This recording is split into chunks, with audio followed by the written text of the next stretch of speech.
જય માતા ખેડૂત મિત્રો, આજે તારીખ 26 મે 2025 આજની સવારની હવામાન અપડેટની અંદર માહિતી મેળવીએ તો ગુજરાતની અંદર મે મહિનાની અંદર વરસાદની સંભાવના છે કે નહીં તેની માહિતી મેળવીશું. જૂન મહિનાના પ્રથમ સપ્તાહની અંદર તેમજ હવે ચોમાસું ક્યાં પહોંચ્યું છે, ગુજરાતની અંદર ક્યારે ચોમાસાની એન્ટ્રી થશે તેની વિગતવાર અપડેટ મેળવીશું. હવે ગુજરાતની અંદર પ્રી મોન્સૂન એક્ટિવિટીનો રાઉન્ડ ક્યારથી જોવા મળશે તેની પણ માહિતી આપણે આ વિડીયોની અંદર મેળવીશું. ચેનલમાં નવા હોય તો ચેનલને સબસ્ક્રાઈબ કરી નાખજો અને વિડીયોને લાઈક આપીને તમામ ખેડૂત ભાઈને શેર કરી દેજો. હાલ મિત્રો ચોમાસાની વાત કરવામાં આવે તો ચોમાસું ધીરે ધીરે ગતિમાં આગળ ચાલી રહ્યું છે. આજે વધુ આગળ વટીને ખાસ કરીને ગોવા પણ કવર કરી લીધા છે, તેમજ મહારાષ્ટ્રમાં પ્રવેશ ગઈકાલના રોજમાં ચોમાસાએ કર્યો છે. આગામી 3 દિવસની અંદર આગળ વધીને મુંબઈ સુધી ચોમાસું પહોંચી જાય તેવી શક્યતાઓ હાલ જોવા મળી રહી છે. હાલ મિત્રો ચોમાસું તેની ગતિ કરતાં વધુ ફાસ્ટ ચાલી રહ્યું છે.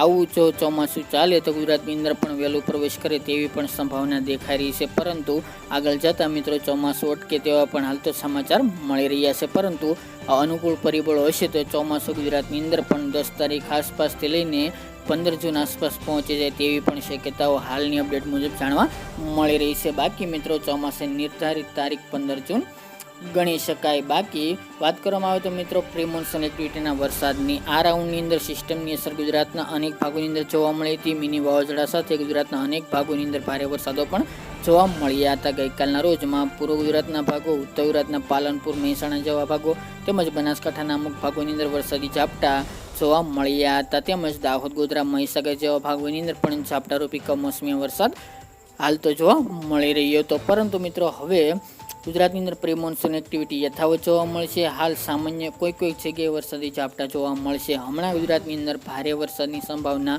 હાલના અપડેટ મુજબ જોવા મળતી નથી. તેમજ મિત્રો હવે મે મહિનાના ફક્ત 5-6 દિવસ બાકી છે, એવામાં હવે ગુજરાતની અંદર પ્રી મોન્સૂન એક્ટિવિટીના ઝાપટા જોવા મળશે, પરંતુ ક્યાંક 1-2 વિસ્તારની અંદર ઝાપટાઓ પડે તેવી સંભાવના છે. 2 દિવસથી સૌરાષ્ટ્રના ભાગો, દક્ષિણ ગુજરાતના ભાગોની અંદર વરસાદની સંભાવના હતી, તેમાં ઘટાડો જોવા મળી રહ્યો હતો. તેમજ હવે તમામ ભાગોની અંદર હવામાન એકદમ સાવ ચોખ્ખું જોવા મળી રહ્યું છે, એટલે કે હવે ગુજરાતની અંદર વરસાદની સંભાવના હાલ તો નહીવત જોવા મળી રહી છે. બાકી મિત્રો વાત કરવામાં આવે તો આગળના દિવસોની અંદર તો જૂન મહિનાની શરૂઆતની અંદર પ્રથમ સપ્તાહની અંદર ગુજરાતમાં પ્રી મોન્સૂન એક્ટિવિટી યથાવત જોવા મળશે, પરંતુ એકદમ છૂટાછવાયા વિસ્તારની અંદર પ્રી મોન્સૂન એક્ટિવિટીના ઝાપટાઓ જોવા મળે તેવી સંભાવના દેખાઈ રહી છે. બાકી કોઈ મોટા રાઉન્ડની હમણાં સંભાવના જણાતી નથી. એ પણ સૌરાષ્ટ્રના ભાગો હોય અને દક્ષિણ ગુજરાતની અંદર પ્રી મોન્સૂન એક્ટિવિટીના ઝાપટા ખાસ કરીને દરિયાઈ કિનારાના ભાગોની અંદર જોવા મળે તેવી સંભાવના હાલની અપડેટ મુજબ જાણવા મળી રહી છે. બાકી મિત્રો જૂન મહિનાના પ્રથમ સપ્તાહની અંદર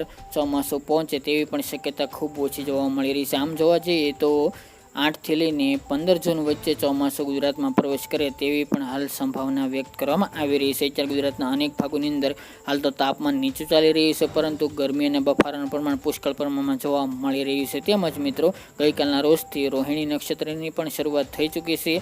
8 જૂન સુધી આ નક્ષત્ર ચાલવાની સંભાવના છે, એટલે કે ત્યાં સુધી 8 જૂન સુધી ચાલશે. હવે આમાં કેવું હવામાન રહેશે તે ઉપર આગામી ચોમાસાનો વર્તારો પણ નીકળતો હોય છે. હાલની અપડેટ મુજબ પાછળનું નક્ષત્ર હતું તે પણ સારું ગયું છે, તેમજ મિત્રો ચોમાસું 2025 સારું જાય તેવા પણ સંકેત આપીને ગયું છે. હવે રોહિણી નક્ષત્ર કેવું રહેશે તે ઉપર ચોમાસાની નજર રહી શકે છે. બાકી કોઈ પણ ફેરફાર થશે મિત્રો તો અવશ્ય માહિતી આપતા રહીશું. આ હતી મિત્રો આજની વહેલી સવારની અપડેટ.